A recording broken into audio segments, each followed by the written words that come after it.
배워주시기를 부탁을 드리겠습니다. 우리 이제 다 같이 일어나셔서 신명기 6장 4절로 9절까지의 주님의 말씀 한 절씩 교독하고 9절 말씀을 합독하겠습니다. 4절입니다. 이스라엘아 들으라, 우리 하나님 여호와는 오직 유일한 여호와이시니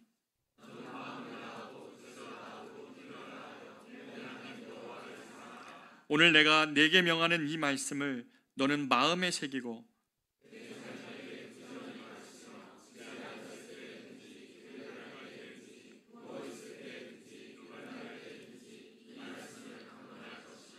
너는 또 그것을 내 손목에 메어 기호를 삼으며 내 미간에 붙여 표로 삼고 또 내 집 문설주와 바깥문에 기록할지니라. 아멘. 자리에 앉겠습니다. 우리 성도 여러분, 5월 어린이 주간 또는 가정의 주간을 맞이해서 아마 부모님을 뵈러 고향에 가신 분도 많이 있으실 거고 여러 가지 계획을 가지신 분이 계실 겁니다. 이런 이제 5월 달 이렇게 시작이 된 다음에 우리가 좀 고민해 봐야 될 지점들이 있죠. 뭐냐면 이 시대의 도시 가정이 직면한 가장 본질적인 질문을 우리가 이 가정의 주간에 해보기를 원합니다. 여러분, 과연 우리는 신앙을 갖고 있으면서 우리 자녀들에게 정말 무엇을 물려주고 있을까라는 것입니다. 저와 여러분이 살고 있는 서울의 삶은 정말 빠르게 지나갑니다. 우리 교회 성도들의 많은 분들도 맞벌이를 하고 계시고, 그리고 자녀들도 보면 공부와 학원 이런 것들에 정말 치여 삽니다. 치열한 경쟁 속에 우리 아이들이 다 노출되어져 있습니다. 중고등학생뿐만 아니라 직장을 다니는 우리 자녀들도 그렇죠. 부모 역시는 어떻습니까? 부모 역시 늘 쫓기면서 영혼의 여유를 잃어가면서 사는 것이 이게 우리의 모습입니다. 그러나 이러한 현실 속에서 오늘 우리가 신명기 6장 말씀을 읽었던 이 본문은 우리에게 여전히 단호하고도 확실하게 외칩니다. 하나님 말씀이 너희 가정의 중심에 되어야 된다라는 말씀을 이 신명기 6장은 우리에게 여전히 외치고 있다는 것이죠. 성경은 모든 시대의 문화나 변화를 인정하지만 믿음의 가정을 세우는 원리는 언제나 동일하게 말씀합니다. 그것은 우리의 가정이 다른 무엇이 아니라 말씀을 중심으로 세워져야 한다는 이 원칙을 타협하지 않습니다. 얼마 전은 아니군요. 조금 시간이 됐는데 이기복 교수님이라고 가정과 결혼에 관한 권위자이신 이기복 교수님이 쓰신 성경적 부모교실이라는 책에 보면 이런 대목이 나옵니다. 부모의 말보다 부모의 삶이 훨씬 더 중요하다. 아이는 부모의 영적 체온을 가장 먼저 감지한다라고 말합니다. 우리 가정의 아이들은요, 우리 부모의 말보다는 부모가 보여주는 삶에 훨씬 더 영향을 받고 있는데 우리는 착각을 하죠. 우리가 이런 말을 했으니까 우리 아이들이 그렇게 살아갈 거라고, 우리가 이렇게 말했으니까 아이들이 그렇게 배워갈 거라고. 그런데 그렇지 않다는 거예요. 아이들은 우리의 말보다 우리가 보여주는 삶에 훨씬 더 많은 영향을 보고 있습니다. 거울 효과처럼 눈앞에 보여지는 모습을 닮아갑니다. 특별히 부모의 영적 체온을 가까이 느낀다는 것은 우리가 직면한 과제이기도 합니다. 오늘 한국 사회에서 신앙이 더 이상 자연스럽게 전수되지 않고 있습니다. 왜냐하면 자녀와 대화를 여러분 얼마나 최근에 해보셨어요? 얼마나 많은 가정이 자녀와 대화가 단절돼 있고 또 함께하는 시간이 절대적으로 부족한 이 상황에 우리가 다 노출되어져 있기 때문입니다. 그렇기 때문에 이런 사회 속에서 부모가 신앙을 자녀에게 전수한다는 것은 매우 어려운 과제처럼 느껴집니다. 여러분, 어떻게 해야 됩니까? 오늘 신명기 본문을 우리가 보면서 우리가 신앙의 전수를 고민해야 되는 시점에 있고 한국 교회는 이 중요한 과제를 안고 있다면, 아니 저와 여러분이 당장의 이 서울의 이 바쁜 신앙생활을 하면서 우리 자녀들에게 이 신앙을 전수하려면 무엇을 해야 될지 말씀으로 우리가 한번 살펴보기를 원하는 것입니다. 첫 번째로 오늘 신명기 6장이 하나님의 말씀을 다음 세대에 전수하는 그 핵심 장이라면 이 자녀 교육의 출발점은 어디서부터 시작되는가 할 때 첫째는 놀랍게도 방법론이 아니라 부모가 어떤 존재가 되어야 되는지에서부터 출발한다는 것입니다. 신명기 6장 4절 5절입니다. 자녀 교육의 출발점을 부모가 하나님을 사랑하는 것으로부터 시작되는 이 본문을 보십시오. 이스라엘아 들으라. 우리 하나님 여호와는 오직 유일한 여호와이시니 너는 마음을 다하고 뜻을 다하고 힘을 다하여 네 하나님 여호와를 사랑하라. 이게 첫 번째 교훈이라는 것입니다. 우리는 무언가를 빨리 가르쳐주고 싶지만 성경은 부모가 신앙을 자녀에게 가르치려면 부모가 어떠한 존재인가, 하나님은 사랑하는 존재가 되는 것이 우선이라고 말씀하시는 것입니다. 오늘 본문은 광야 이스라엘 백성들이 광야 시간을 끝내고 이제 이스라엘 백성들이 그 역경의 시간 동안 배웠던 하나님을 저 자녀 세대가 이제는 가나안이라는 부요한 땅에서 살아갈 때에 저들에게 어떻게 이 신앙이 전수될 것인가를 고민하며 모세가 다음 세대에게 했던 신앙의 전수의 내용이죠. 그런데 모세는 신앙 전수의 방법론으로 바로 들어가지 않고 신앙을 전수하고 싶어하는 부모들, 신앙을 전수하고자 하는 그들이 어떤 존재가 되어야 되는지를 먼저 보고 있다는 것입니다.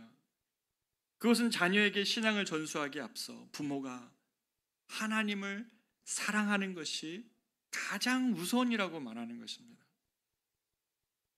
모세는 다음 세대를 이렇게 가르쳐라 하기 이전에 이스라엘아 들으라. 우리 하나님 여호와는 오직 유일한 여호와시니 너는 마음을 다하고 뜻을 다하고 힘을 다하여 너희의 하나님 여호와를 사랑하는 것이 우선이다라고 말씀하시는 것입니다.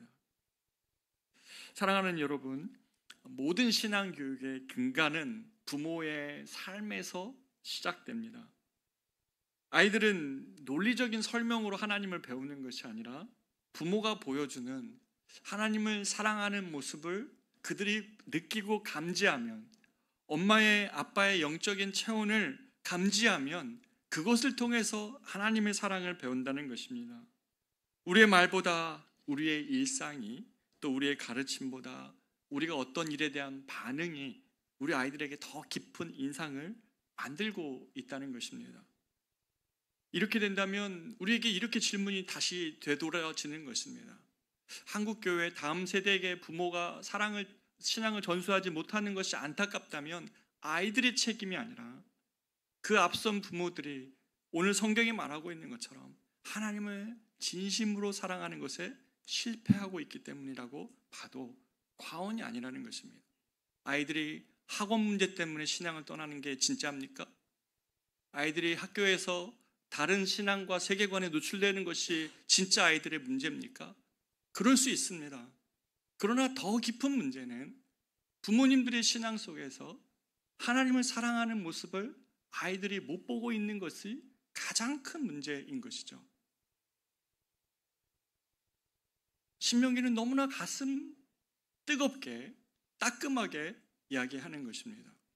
부모가 누구인가, 그 신앙을 전수하는 부모가 누구인가가 더 중요한 문제라고 말씀하시는 것입니다. 오늘 말씀은 부모들에게 하나님을 사랑하라 하십니다.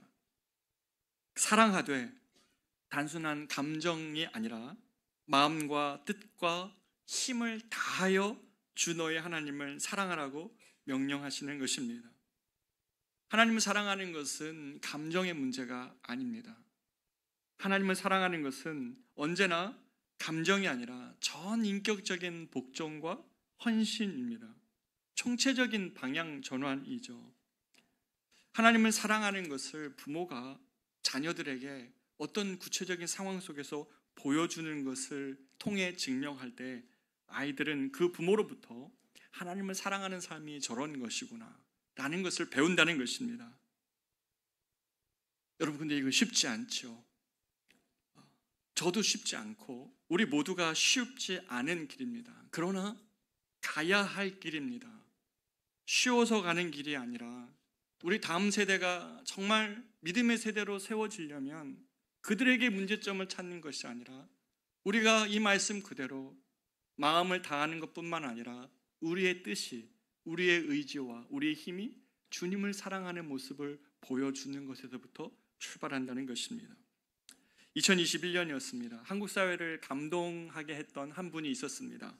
그분이 김홍빈 대장이라고, 이분이 누구시냐면 1991년에 이분은 등반가셨는데 북미의 가장 높은 봉우리였던 맥킨리 산맥을 오르다가 그만 동상에 걸려서 10손가락을 잃었던 분입니다. 근데 그가 그렇게 산을 오르는데 손가락 10개가 없으니까 여러분 얼마나 이게 치명적인 약점입니까? 그러나 그는 거기서 머물러 있지 않고 그의 평소의 신념대로 산이 저기 높이 있다면 매일 한 걸음씩, 아니 매 순간 한 걸음씩만 옮기다 보면 언젠가 거기에 오를 것이라는 자신의 신념을 2021년 히말라야 14개 봉우리를 다 정복하는 그때에 그가 자신의 신념을 삶으로 보여준 것이에요. 물론 그분은 그 마지막 14자 사진을 찍고 등반하고 내려오시다가 실종되셨어요. 많은 사람들이 안타까워하시면서 그분의 삶을 기억할 때에 용기를 얻었던 것은 자신의 신념, 그것을 삶으로 보여줬던 그의 불굴의 노력들에 대해서 많은 사람이 감동을 받았죠. 여러분 이것을 우리 삶에 적용해 볼까요? 오늘 말씀에 적용해 볼까요? 여러분 정말 하나님을 사랑하고 계십니까? 그렇다면 이 분이 보여줬던 것처럼 내가 하나님을 사랑한다는 것을 말로 전해주는 것이 아니라 이 분이 자기의 아무리 어려운 상황이 자기에게 있다 할지라도 하나님을 사랑함을 자신의 삶으로 증명하며 보여주었던 그것, 바로 그 방법 그대로 우리 아이들은 이런 방식을 통하여 아버지가 그때 그랬지, 우리 엄마가 그때 그랬지, 그렇게 선택했지, 그러한 길로 갔지, 하나님을 사랑함으로 그런 결정을 했지, 하나님을 사랑함으로 나에게 이렇게 가르쳐줬지 라는 것을 알 때에, 배울 때에 아이들은 그 말씀 때문에 하나님을 사랑하는 법을 배우는 것이죠. 잠언 22장 6절은 그래서 말씀합니다. 마땅히 행할 길을 아이에게 가르치라. 그리하면 늙어도 그것을 떠나지 아니하리라. 마땅히 행할 길을 아이에게 가르치는 방법은 말이 아니라 부모의 삶, 부모의 모습 속에서 하나님을 사랑하는 모습을 보여주었을 때 이 아이들도 커서 그래, 하나님을 사랑하는 것은 이런 것이었어 라고 하며 부모의 모습을 닮게 되는 것입니다. 그 부모의 뒷모습을 닮은 자기 자신을 아이들은 보게 될 것입니다. 이것이 첫 번째라면, 하나님을 사랑하는 자가 하나님을 향한 사랑을 전수할 수 있다면, 신앙의 전수를 위한 두 번째 방법이 있다면 그것은 오늘 본문에서 하나님의 말씀을 부모가 마음에 새기고 그리고 가정 안에 심어야 한다고 말씀합니다. 6장 6절에서 7절 말씀을 우리 같이 한번 한 목소리로 읽어보겠습니다. 6장 6절 7절입니다. 시작.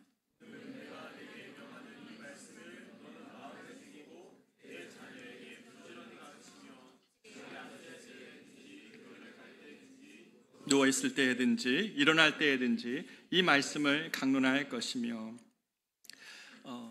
동양의 사상 중에도 이런 게 있죠. 수기치인이라는 단어가 있습니다. 무슨 말입니까? 자기를 먼저 다스리고 난 다음에 그 다음에 치인, 남도 다스릴 수 있다는 거죠. 자기를 양육하지 않은 남을 다스린다는 것은 매우 위험한 것입니다. 그런 것처럼 성경 우리 오늘날 무엇이라고 말씀하십니까? 하나님 말씀을 다음 세대에게 전수하고 싶다면, 그 신앙을 전수하고자 한다면 부모가 먼저 그 말씀을 마음에 새겨야 된다고 말씀하시는 것입니다. 여기에 마음에 새기다라는 단어, 히브리어 단어 샤난이라는 단어는 반복해서 새긴다는 것입니다. 그러니까 다시 말해서 부모가 하나님의 말씀을 자기 마음에 새긴 다음에 그 새긴 말씀을 가지고 자녀들에게 확신을 가지고 그 말씀대로 살라고 가르쳐 준다는 것입니다. 가정에서 말씀이 중심이 되려면, 그렇기 때문에 반복적인 교육과 꾸준한 실천이 매우 중요한데, 특별히 말씀이 자녀들에게 전수가 되려면 일상의 가장 평범한 순간에서 전해져야 됩니다. 성경은 뭐라고 말씀하십니까?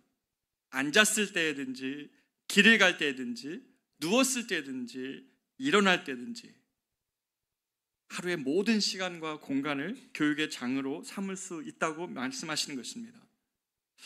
그런데 한번 생각해 보면 우리는 너무 분주한데, 어떻게 아이들과 이렇게 함께하는 시간도 부족한데 어떻게 이것이 가능합니까? 라고 질문할 수 있을 것 같은데요. 한 예화를 들고 싶습니다. 한 어머니가 있었습니다.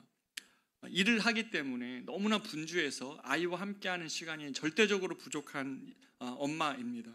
그렇지만 아이의 한순간 한순간 이 시간 그대로 놔두면 안 될 것 같은 마음 때문에 엄마가 짜낸 유일하게 생각할 수 있는 아이와 함께 강제적으로라만 같이 있을 수 있는 시간이 뭐냐면 출근할 때 아이를 학교에 데려다주는 차 안에서 옆자리에 두었을 때였습니다. 그래서 이 아이에게 엄마가 어떻게 했냐면 그 짧은 시간에 아이에게 한 말씀 한 구절을 읽어주면서 오늘 하루 이 말씀과 함께 살아보자라고 이야기를 하는 것입니다. 애가 듣겠습니까? 처음에는 거부하고 거절하죠.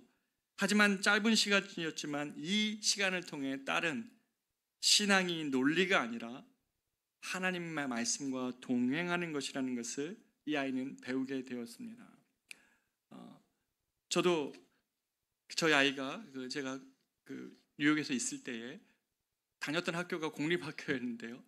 아침에 아이를 학교에 데려다 주려고 가보면 정말 전 세계 인종이 다 와 있는 거예요. 남미부터 시작해서 아시안, 아프리칸, 유러피안 다 와 있는 겁니다. 종교도 또 다 다양해서 힌두, 유대교, 무슬림 다 와 있어요.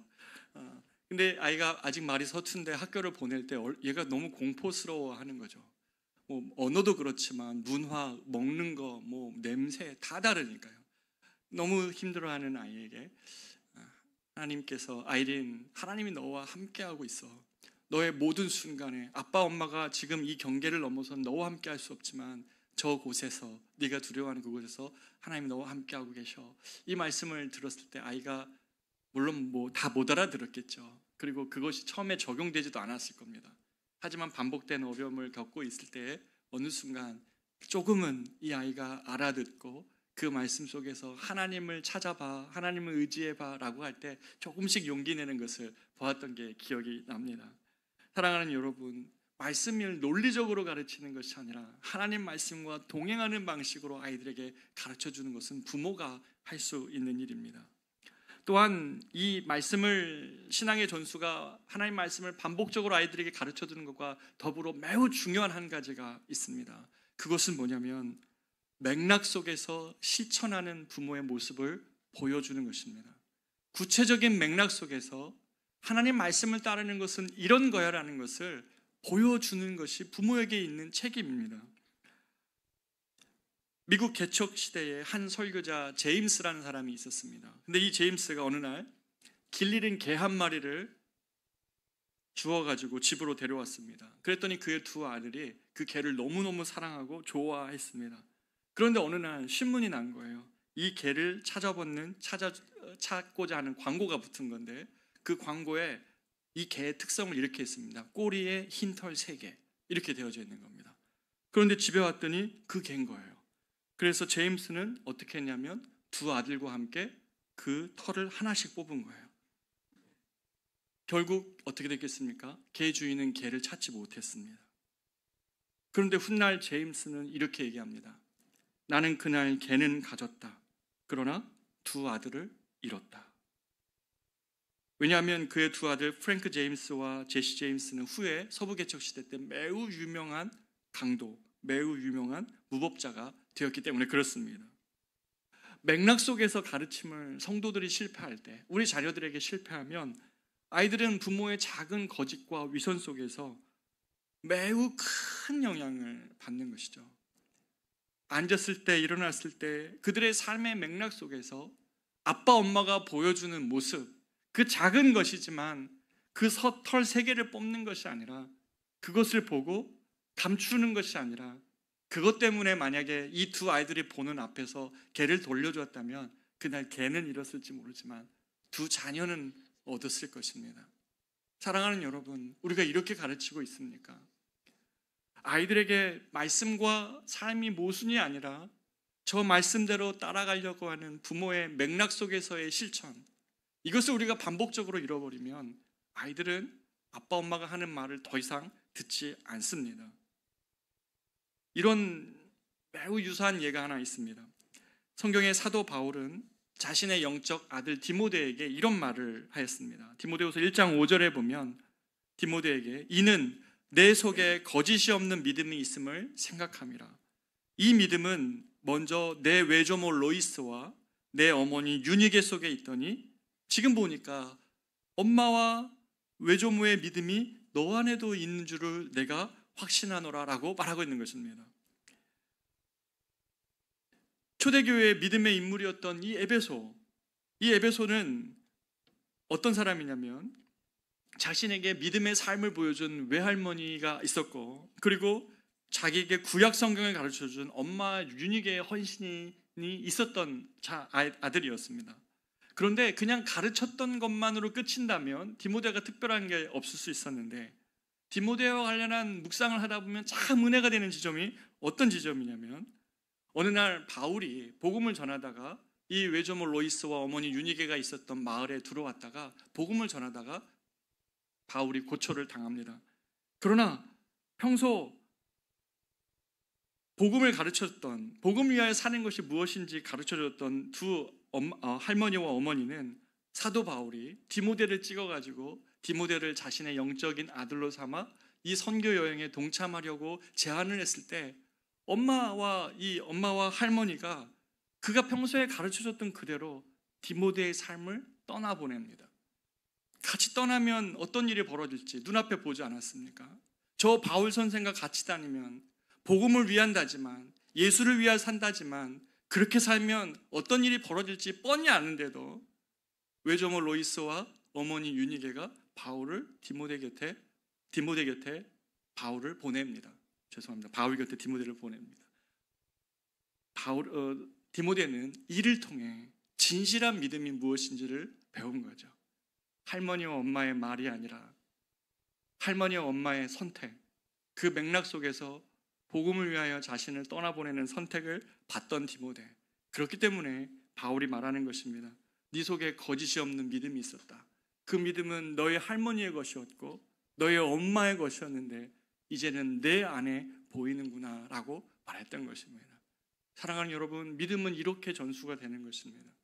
한국 교회와 우리의 가정과 우리의 삶 속에 이러한 믿음이 전수되어야 되는 것입니다. 이러한 믿음을 맥락 속에서 가르칠 때에 구체적으로 아빠 엄마가 실천하는 모습을 보여줄 때 신앙은 다음 세대에게 그렇게 진실되게 전달되는 것입니다. 마지막으로 신앙이 가정의 문화가 될 때 다음 세대로 이어집니다. 신명기 6장 8절과 9절 말씀인데요. 제가 읽어보겠습니다. 너는 또 그것을 내 손목에 메어 기호를 삼으며 내 미간에 붙여 표로 삼고 또 내 집 문설주와 바깥문에 기록할지니라. 19세기 영국의 기독교 사상가였던 윌리엄 윌버포스는 이렇게 말합니다. 가정에 대해서 그가 이야기할 때 국가의 도덕은 가정의 영성에 달려있다고 말합니다. 사람들은 달리게 생각하죠. 국가의 도덕적인 문제가 있으면 그 문제를 해결하면 된다고 생각하지만 국가의 도덕의 문제는 가정의 영성, 가정에서 어떤 아이들이 지금 자라고 있는지가 국가의 미래를 좌우한다는 것입니다. 여러분, 한국 사회가 지금 어떻습니까? 가정에서 어떤 영성을 가지고 있는 아이들이 자라가고 있습니까? 가정에서 자라나고 있는 아이들의 영성을 보면 국가의 도덕성도 뻔하다는 것입니다. 가정에서 잘 양육된 아이들이 나오지 않는다면 사회도 변화될 수 없음을 통찰한 것입니다. 유대인의 전통은 말씀을 어떻게 했냐면 가정 안에서 시각화하였습니다. 손목에 말씀을 이렇게 메어 있기도 하고 이마에 상자 같은 거, 여러분 좀 하드한 뭐라고 해야 될까요? 정통파 유대인들을 보면 여기에다 모자 밑에 네모 박스 같은 거 하나를 달고 있습니다. 거기 안에 말씀이 들어있거든요.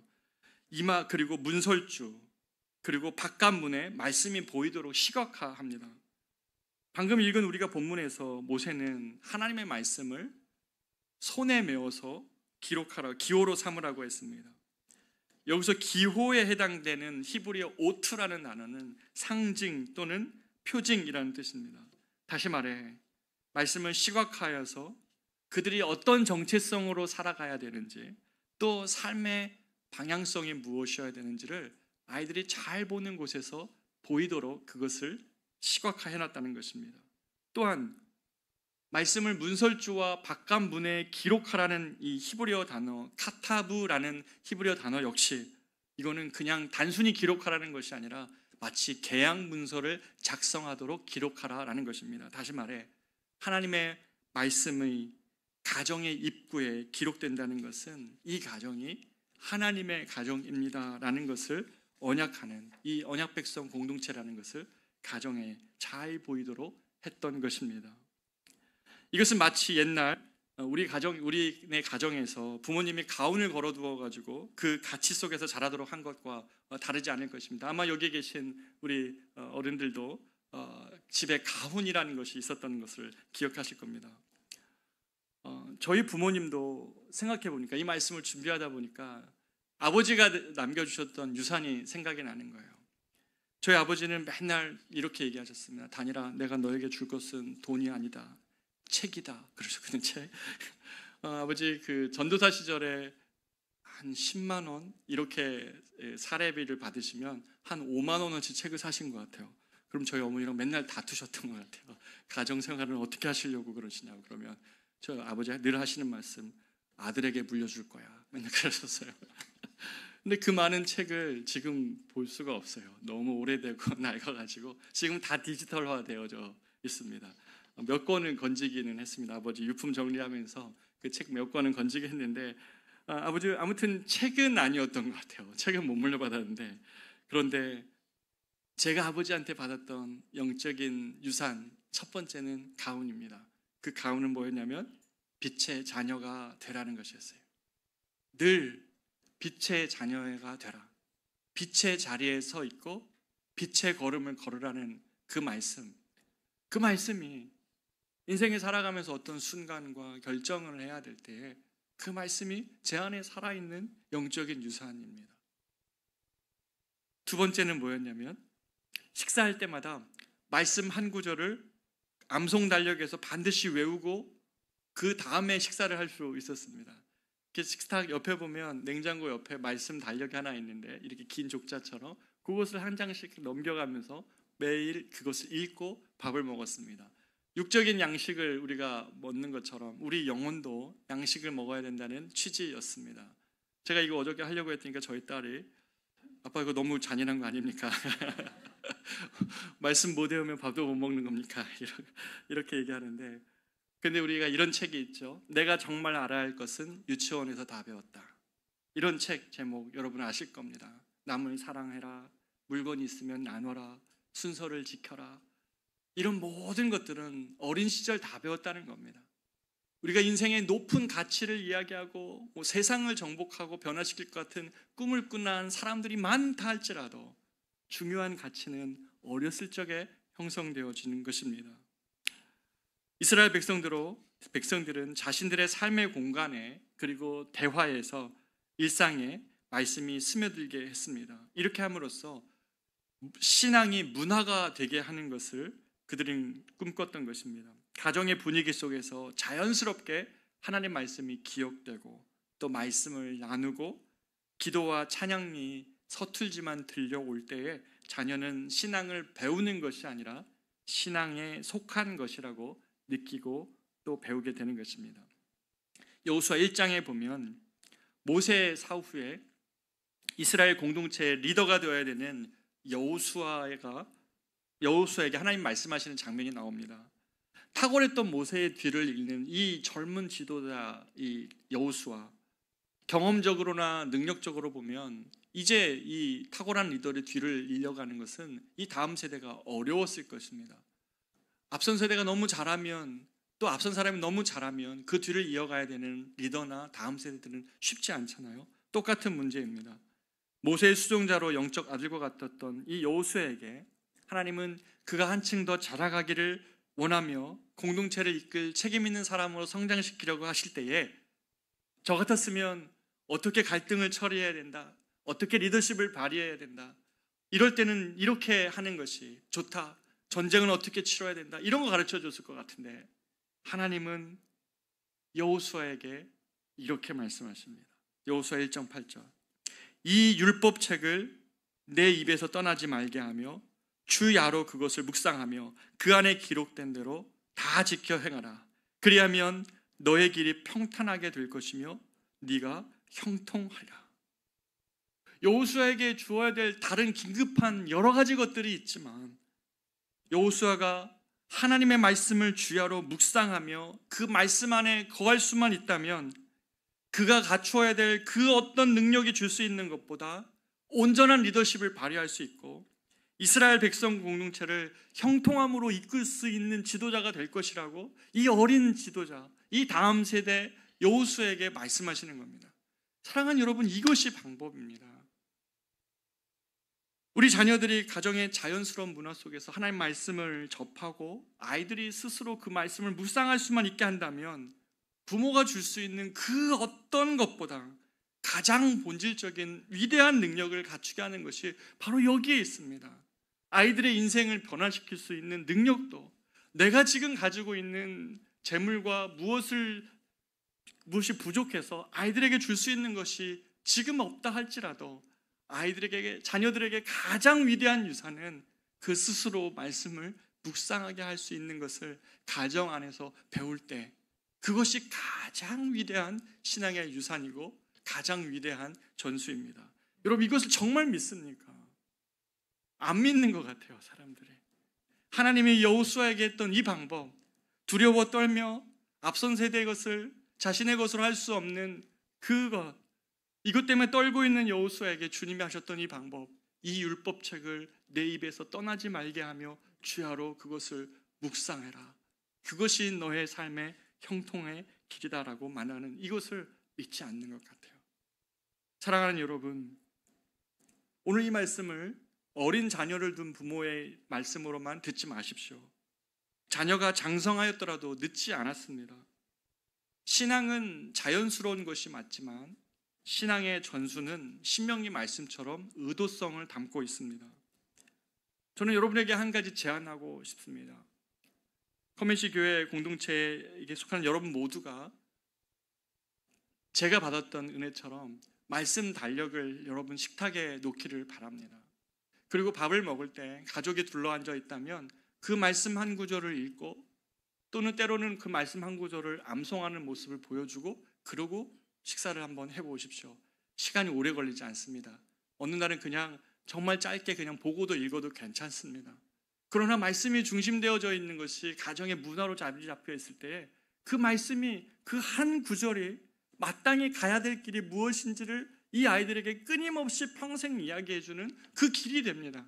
저희 아버지가 저에게 다른 거 못 물려주셨어도 빛의 자녀가 되라고 하셨던 그 말씀 한 구절을 평생 저도 마음에 품고 살아갈 수 있는 것처럼 여러분과 자녀들에게, 여러분이 여러분의 가정에 이 말씀이 중심되는 문화를 전해주는 것, 이 말씀을 묵상할 수 있게 해주는 것, 이것만큼 다음 세대에게 줄 수 있는 복은 없습니다.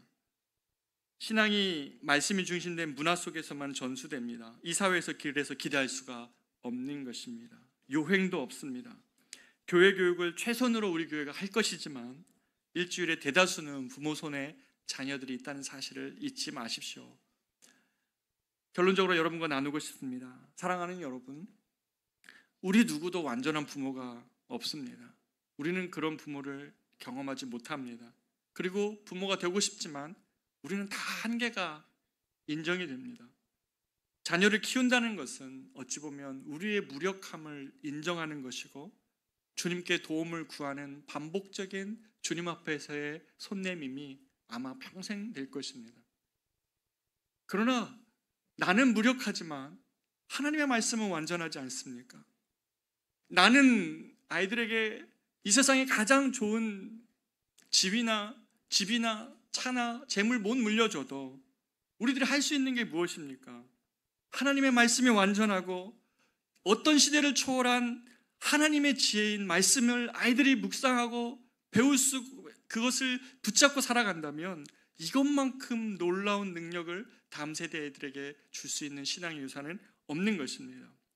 C.S. 루이스는 그래서 순전한 기독교라는 책에서 진리는 공중에서 외치는 소리가 아니라 가정 안의 대화 속에서 자연스럽게 자녀들에게 흘러간다고 말하였던 것입니다.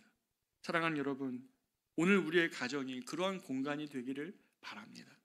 저와 여러분 모두가 이 다음 세대 우리 자녀들에게 아이가 어린 아이들을 키우시든 장성한 부모가 된 이미 부모가 된 자녀를 두셨든 상관없이 여러분이 말씀을 사랑하는 마음, 그것을 편지를 담아 써주시든 아니면 다 같이 모인 명절의 자리에서 말씀 한 구절을 읽고 여러분의 마음을 나눠주시든 말씀이 중심된 가정은 하나님의 영적인 은혜와 복을 얻게 됩니다.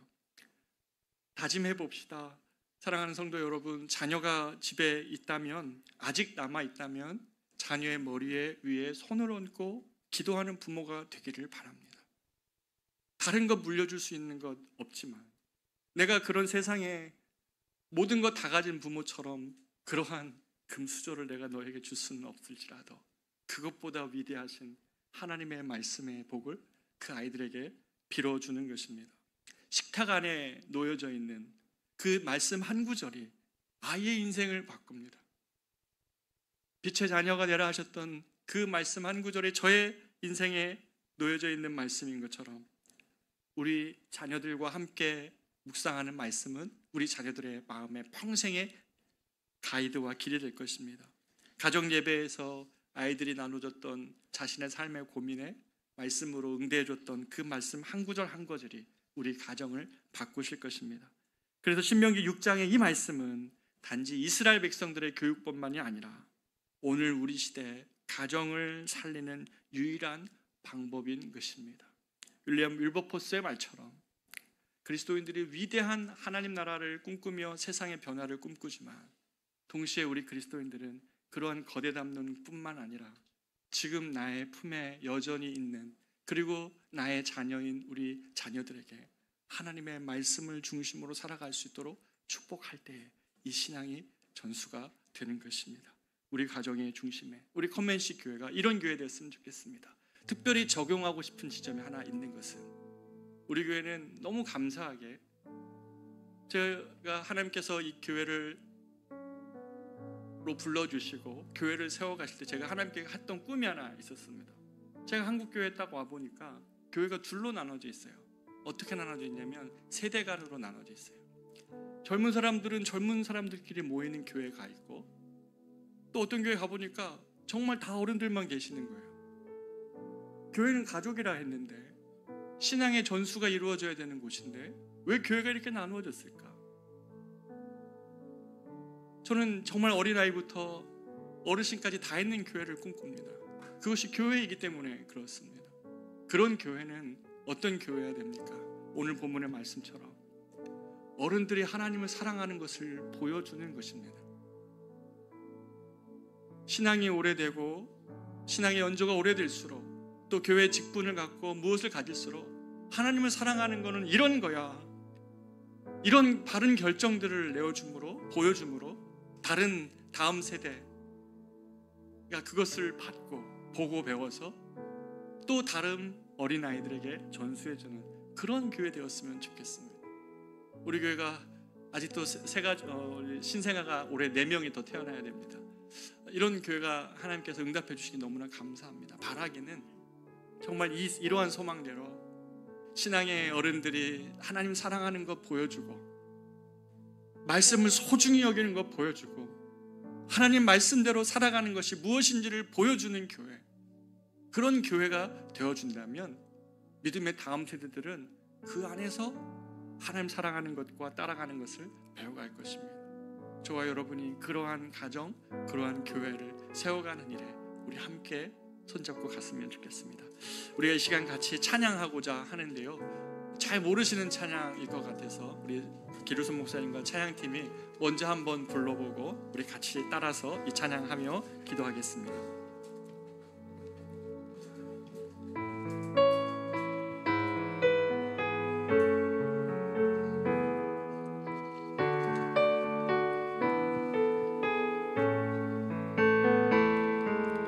마른 떡 하나를 가져도 감사하며 나누는 가정, 서로의 연약함을 알고 사랑으로 감싸주는 가정. 많은 재물보다 많은 재물보다 더 귀한 하나님의 복음을 갖고 어려움과 아픔이 올 때 두 손 잡고 기도하는 가정.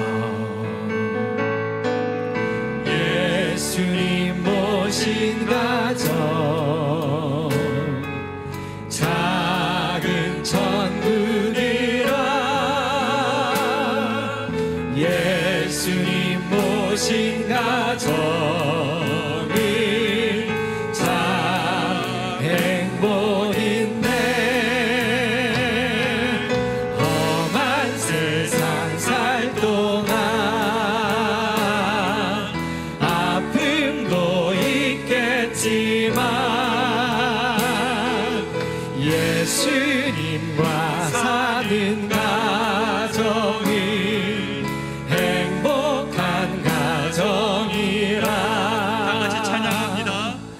마른 떡 하나를 가져도 감사하며 나누는 가정, 서로의 연약함을 알고 사랑으로 감싸주는 가정.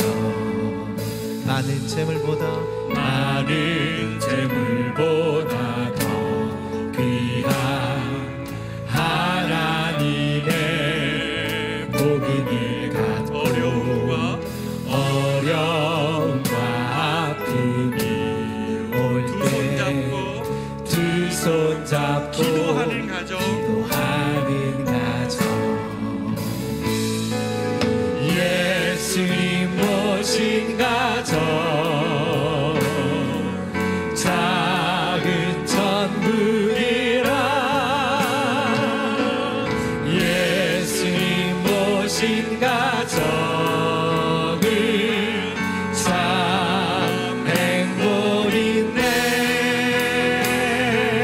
험한 세상 살 동안 아픔도 있겠지만 예수님과 사는 가정이 행복한 가정이라. 예수님 모신 가정, 작은 천국이라. 예수님 모신 가정이 참 행복인데, 험한 세상 살 동안 아픔도 있겠지만 예수님과 사는 가정이 행복한 가정이라. 사랑하는 여러분, 우리가 이 시간 같이 한번 기도하며 나아가기를 원합니다. 가정이라는 주제를 다룰 때에 하나님, 이 주제가 오히려 가슴 깊이 아파오는 그런 주제일 수도 있는 우리 성도들 있을 수 있음을 압니다. 그리고 아직 가정을 이루어야 되는 것과 가정의 아픔을 경험했던 분도 압니다. 그러나 우리가 이 시간에 같이 한번 꿈꾸기를 원합니다. 하나님, 주님의 말씀이 중심이 되면 회복된 그 가정을 하나님께서 선물로 주실 것임을 오늘 이 약속을 통하여 다시 붙듭니다. 하나님을 사랑하는 것에 실패하며 이렇게 살라 저렇게 살라고 서로를 향하여 정죄했던 나의 손도 주님 용서하여 주십시오.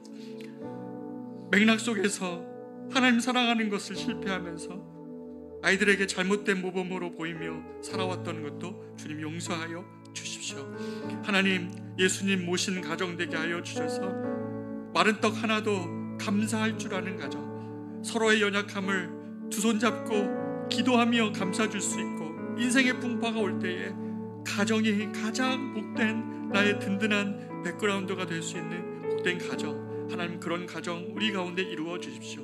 말씀으로 우리 가정을 다시 회복시켜 주십시오. 우리가 꿈꾸며 소망하며 어떠한 인생의 풍파가 와도 우리 가정 안에서 이 회복을 누릴 수 있도록 부부가 자녀가 회복된 가정 공동체로 나아가게 해달라고 우리 같이 한번 기도하며 나아가겠습니다. 기도하겠습니다. 하나님 아버지, 오늘 이 시간 신명기 6장을 하나님 보면서 시대가 바뀌고 세월이 바뀌고 문화가 바뀌고 하나님 모든 것이 바뀌어도 하나님 아버지 이 가정에 주신 하나님의 진리의 말씀을 우리가 듣습니다. 가정을 바꾸고 싶다면 자녀를 바뀌어야 되는 것이 아니라 그 누가 바뀌어야 되는 것이 아니라 내가 바뀌어야 됨을 고백합니다.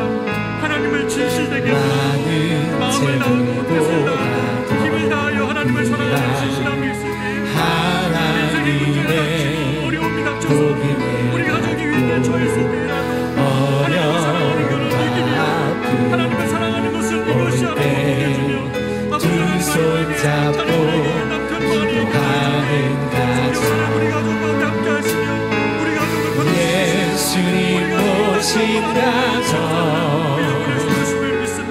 작은 천국이라 예수님 모신 가정이 참 행복인데 험한 세상 살 동안 아픔도 있겠지만 예수님과 사는 가정이 행복한 가정이라 예수님 모신 가정 작은 천국이라 예수님 모신 가정이 참 행복인데 험한 세상 살 동안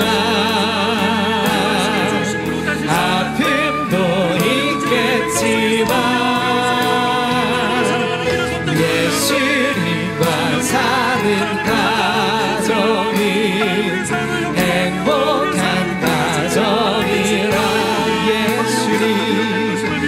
예수님 모신 가정 우리 믿음의 가족들 작은 천국이라 예수님 모신 가정이 참 행복인데 험한 세상 살 동안 아픔도 있겠지만 예수님과 사는 가정이 행복한 가정이라 예수님 모신 가정 작은 천국이라 예수님 모신 가정이 참 행복인데 험한 세상 살 동안 아픔도 있겠지만 예수님과 사는 가정이 행복한 가정이라 험한 세상 살 동안 아픔도 있겠지만 예수님과 사는 가정이 행복한 가정이라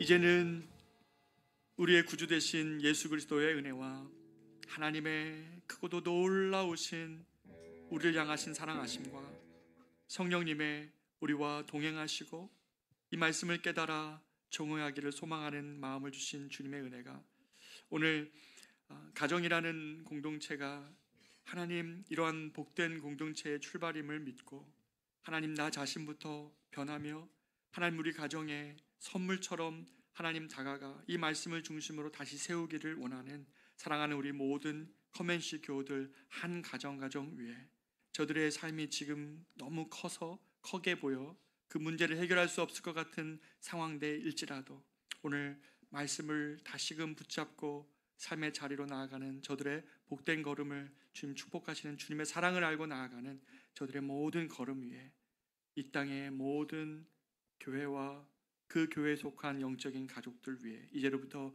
영원토록 함께 있을지어다. 아멘.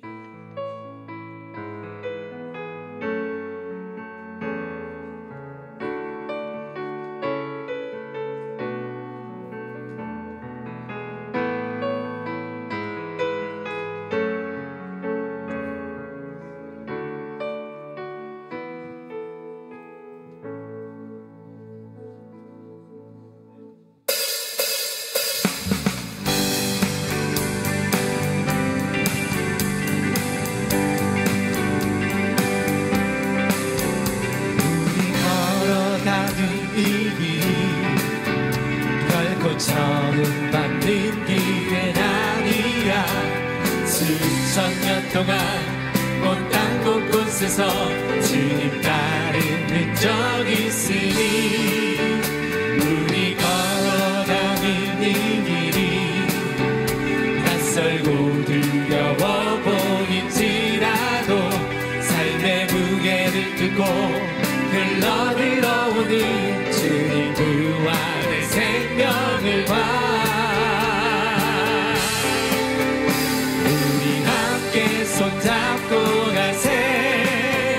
조금 느리고 어려울지라도 주님 부르신 그 감격 붙잡고 손잡고 함께 가세. 우리 함께 손잡고 가세. 때론 더디고 힘겨울지라도 주님 부르신 그날을 향하여 손잡고 함께 가세.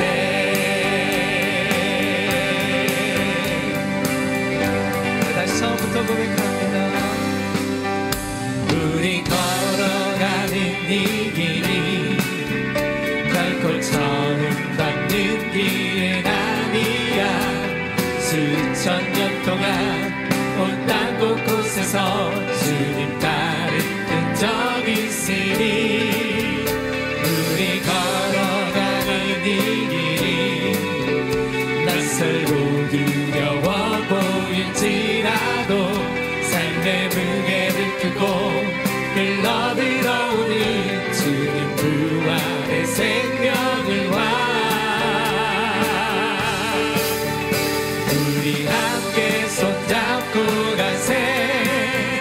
조금 느리고 어려울지라도 주님 부르신 그 감격 붙잡고 손잡고 함께 가세. 우리 함께 손잡고 가세. 때론 떨리고 힘겨울지라도 주님 부르신 그날을 향하여 손잡고 함께 가세. 우리 함께 손잡고 가세.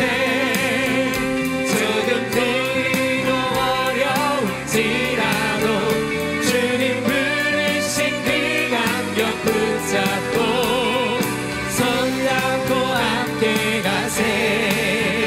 우리 함께 손잡고 가세. 때론 떨리고 힘겨울지라도 주님 부르신 그날을 향하여 손잡고 함께 가세.